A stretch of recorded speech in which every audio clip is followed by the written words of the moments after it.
bienvenidos, bienvenidas. Esta es una nueva entrevista que tenemos para ofrecerles. En este caso nos acompaña Cecilia Suárez Muñiz. Ella es licenciada y profesora en psicología. Bueno, tenemos muchas ganas de escucharte, Ceci, a ver qué nos podés ofrecer como reflexiones, como tus maneras de pensar, algunas cuestiones que estamos preguntando en estas entrevistas. Así que muy bienvenida, gracias por tu tiempo. ¿Cómo estás? Hola Pablo, bueno, gracias por la invitación. Bien, estoy bien dentro de lo posible y transitando toda esta situación bastante novedosa. Así es. Bueno, habrás visto en otras entrevistas, tengo entendido que ya las conoces. Bueno, estoy usando dos disparadores, usualmente los mismos, para iniciar la charla, la entrevista. El primero que utilizo generalmente es, bueno, ¿por qué cada uno de ustedes, los que acceden a estas entrevistas, apuestan por el psicoanálisis? Mi intención, para que se pueda decir algo al respecto, es ver el detalle o escuchar el detalle de cada uno de por qué ha elegido y continúa eligiendo apostar por la práctica psicoanalítica. Bueno, por ahí el primer acercamiento que tuve al psicoanálisis fue en la escuela secundaria, en la materia de psicología, que vimos algunos conceptos, las primeras teorías de Freud, sobre todo las relacionadas con la sexualidad infantil. Más adelante, mi decisión y mi orientación vocacional fue estudiar la carrera de psicología, la licenciatura y luego el profesorado. Y las materias troncales del plan de estudio de la carrera estaban teñidas por el psicoanálisis. El primer acercamiento, las materias más importantes, lo que es el primer y segundo año, me acercaban a lo que es toda la teoría freudiana, la metapsicología, todos los postulados teóricos, hipótesis, ¿no? En relación a la sexualidad infantil y a cómo nosotros nos vamos constituyendo como sujetos. El mayor interés estaba en justamente esto, ¿no? En la constitución subjetiva, en cómo los niños desde al nacer y antes también de nacer se encuentran atravesados por el discurso de los otros y cómo desde muy temprana edad esos referentes afectivos de esos niños están presentes en la vida de ellos y también lo que me interesaba era conocer y dar cuenta de cómo en función de esos referentes afectivos operaban, tenían consecuencias en la constitución subjetiva de esos niños y esas niñas. Ese era mi mayor interés y sigue siendo hoy en día el trabajo y la práctica psicoanalítica con niños, donde por ahí lo que pienso que el acompañamiento para con ellos es la escucha y acompañarlos a que ellos mismos puedan encontrar su propio deseo. Y pienso también en mi apuesta a trabajar desde el psicoanálisis con adolescentes y jóvenes que atraviesan un momento bastante particular en su vida, una etapa bastante compleja, de muchos procesos, están en busca de la identidad, el despertar de la sexualidad, el encontrarse con un cuerpo novedoso después de lo que es atravesar la pubertad, la autonomía y todo eso. Me parece que un analista, un practicante del psicoanálisis puede acompañarlos en ese momento donde se ponen en juego procesos muy complejos para ellos.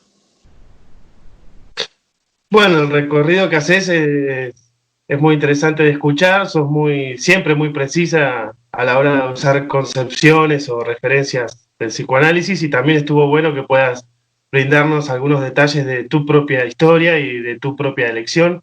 En función de eso, ya que hablas de por ahí acompañar el deseo de estos niños, incluso también haces mención a qué pasa con los adolescentes hoy en día, ¿qué es lo que te lleva a pensar lo que está pasando, esta época pandémica, el hecho de estar aislados, encerrados, vos trabajás con varios adolescentes, también con muchos niños. A la hora de poder brindarnos una reflexión en función de lo que está pasando, ¿qué lectura haces, Cecilia? Lo pienso como un momento de mucha tensión, ¿sí? Por ahí a mí me hace pensar que esto que nos ocurrió a todos, veníamos en un suceder del día a día, en la vorágine de la vida cotidiana de cada uno de nosotros, y hay algo que se marcó como un acontecimiento, ¿sí? Esta palabra que vengo escuchando de acontecimiento tiene que ver con un punto, un quiebre, un antes y un después en el devenir de nuestra vida. Y lo asocio, para pensarlo en términos más bien freudianos, desde el concepto de trauma, ¿sí? Nos vimos como en un momento de sorpresa, invadidos, por decirlo de alguna manera, de energía, ¿sí? En términos económicos, nuestro aparato psíquico se vio, en algunos casos, podría decirse, desbordado.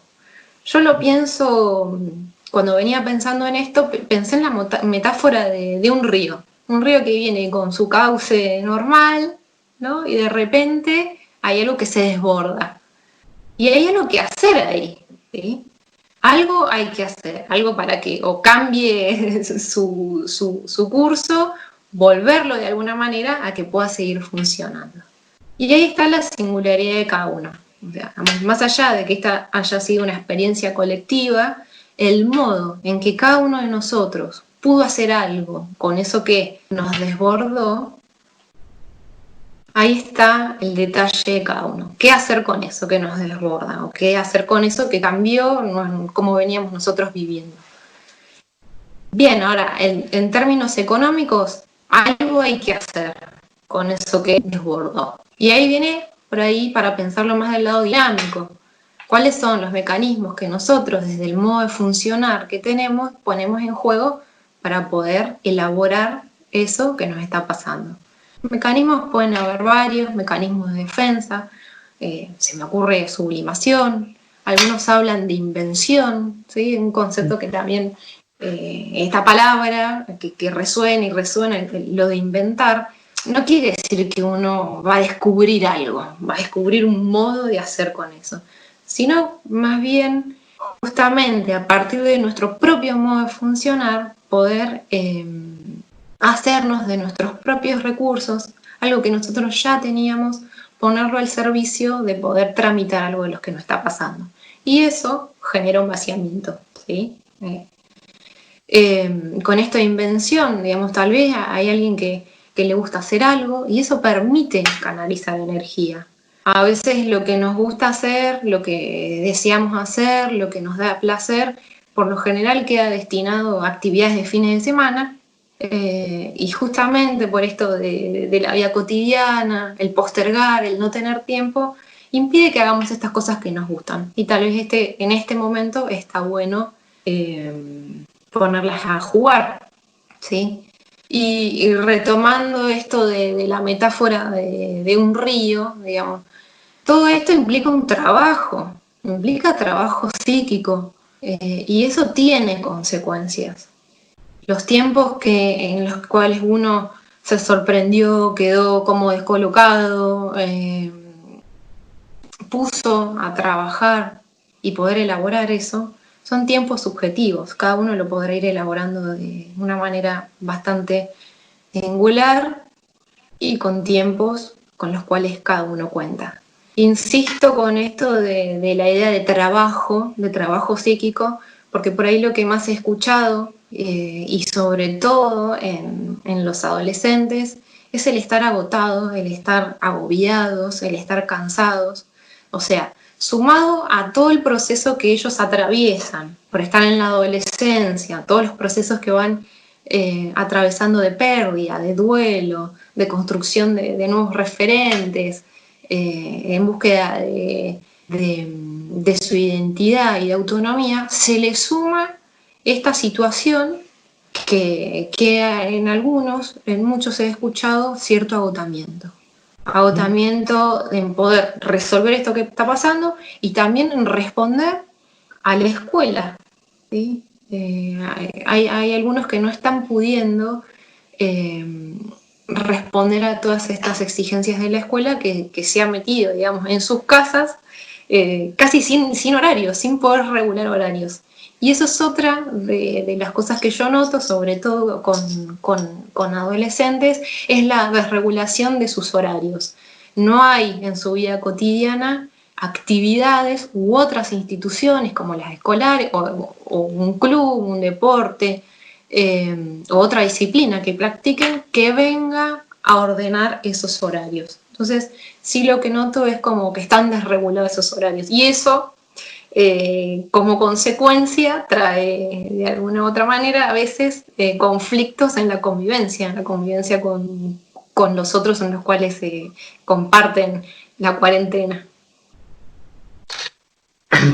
Permitime retomar la metáfora del río, me parece muy interesante para poder pensarla.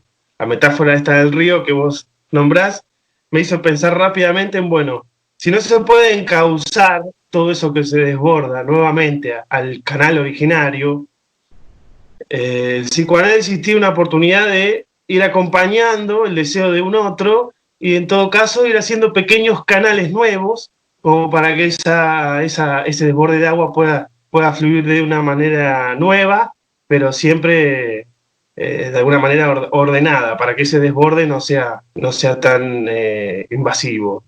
Muy, muy linda esa metáfora. Después, este punto que vos dejás muy en claro en relación a los adolescentes con el desorden, porque ya no hay, en este ámbito de aislamiento, no hay instituciones que puedan venir a regular o a ordenar sus horarios. Vamos a incluir, evidentemente, también a los adultos en esto, ¿no? Porque esto también se ve mucho y se escucha mucho estos días. Con respecto a lo que vos venís viendo como efectos así inmediatos, digo efectos no de la terapia así, en sí, digamos, de la técnica, sino de los efectos subjetivos que vos vas encontrando, escuchando, observando a través del trabajo con tus pacientes con estas nuevas modalidades no presenciales. ¿Tenés alguna anécdota? No sé si querés contar algo, cómo lo estás llevando vos, qué te parece, cómo te sentís con eso.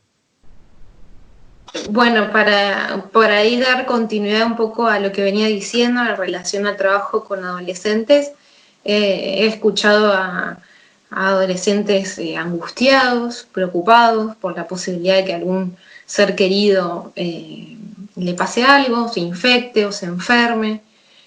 Por el otro lado, desgano con lo escolar, como ya lo había mencionado, pero también está como la otra cara del desgano, ¿no? En aquellos pacientes en donde antes de la cuarentena algunos ideales a responder que los aplastaban de exigencia y de responsabilidad, ahora esa situación se ha exacerbado. Digamos, querer responder de todas maneras posibles a las exigencias de la escuela con exigencias propias, ¿no? Ellos atravesando esta situación con malestar y agotados con la intención de poder responder a todas esos trabajos, esas propuestas que va cada institución educativa ofreciendo para ellos, ¿sí? Eso en su mayoría con los adolescentes, pero con los niños me encontré en otra situación. Por ahí en un principio mi propuesta fue transmitirle a las familias que yo estaba presente, ¿sí?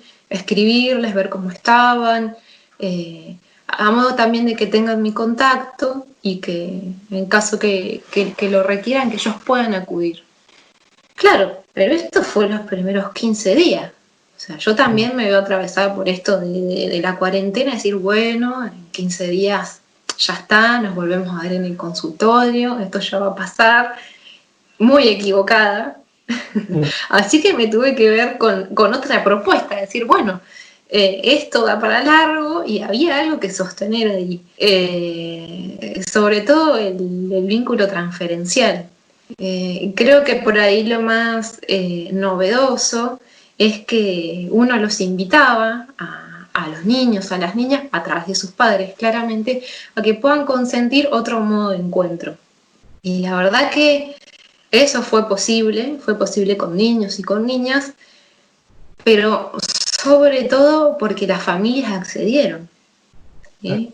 Entonces me encontré desde con niños muy pequeños, por ahí donde sí era importante que estén los papás, sobre todo tipo a modo de camarógrafos, ¿no?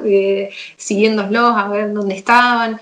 Entonces me veía también, éramos 4 jugando, con el niño, sus padres y yo, o 3, ¿no? En función de quién estaba acompañando a ese niño o esa niña. Me vi jugando a las escondidas, por ejemplo, armando avioncitos de papel, dibujando, construyendo escenas. Y eso generaba efectos del otro lado de la pantalla y desde este lado. Y por otro lado, también me he encontrado como muy presente la cuestión de la muerte, ¿sí? Y la preocupación por esto que ellos ven en las noticias, que escuchan. En algunos se ha podido presentar como un temor, como un miedo, algo que pueden decir, tener miedo a el coronavirus. He escuchado historias, leyendas atravesadas por la temática de la muerte, cuentos. También lo han podido poner en palabras y también a través de su propio cuerpo, por ejemplo, no poder dejar de lavarse las manos, tener el temor de salir afuera, al temor a algún monstruo que se pueda presentar. Distintas presentaciones, pero siempre atravesadas por la muerte. También esto de los protocolos con los que todos tenemos presentes en relación a las medidas sanitarias. También me he encontrado que ellos están atentos a ver si yo me cuidé, si no me cuidé, si me lavé las manos, ¿no? La otra vez me contaba una mamá de un pacientito que estaba permanentemente en la ventana observando quién pasaba o no pasaba con el tapabocas, ¿no? Quién cumplía o quién no cumplía esa medida sanitaria. Entonces, bueno, las presentaciones son todas muy, muy distintas, pero hay algo que de alguna manera los enlazaba en este momento, que era tener muy presente el tema de la muerte. Bueno, el tema de la muerte que en general siempre lo escuchamos a lo largo de nuestra práctica en mayor o menor medida, pero claro, como decís vos, hoy este tema de las noticias, el impacto que tiene lo mediático, ¿no? La muerte y el coronavirus entra a cada una de las casas por los televisores, por las radios, por los celulares. Y bueno, ir asimilando eso para los niños, las niñas, los adolescentes, bueno, están haciendo lo que pueden con respecto a eso también, así que muy interesante tu registro de estas anécdotas. Siempre esas anécdotas, a mí por lo menos escucharlas me resultan muy interesantes. Bueno, Cecilia, la idea siempre es hacer una entrevista de entre 15 y 20 minutos, ya estamos llegando más o menos a ese tiempo. Como siempre es un placer escucharte, realmente te agradezco de nuevo que te hayas permitido estar acá. Creo que es un aporte muy importante para esta serie de entrevistas de Estamos Todos Fallados. Así que nuevamente agradecerte y espero que estés muy bien. Bueno, Pablo, muchas gracias por ahí, retomando esto del río, de la metáfora, digamos, por donde pasó el agua quedan marcas, y esos efectos por ahí los veremos a mediano plazo, a largo plazo, y eso será toda una apuesta en el trabajo de nosotros como practicantes del psicoanálisis para seguir motorizando nuestra clínica y también seguir acudiendo a textos, leyendo, investigando y seguramente que eso va a ser en los espacios de los ateneos clínicos del Centro del Niño. Gracias y muchas gracias también por tu propuesta que es muy interesante. Gracias de nuevo, un beso y que estés muy bien.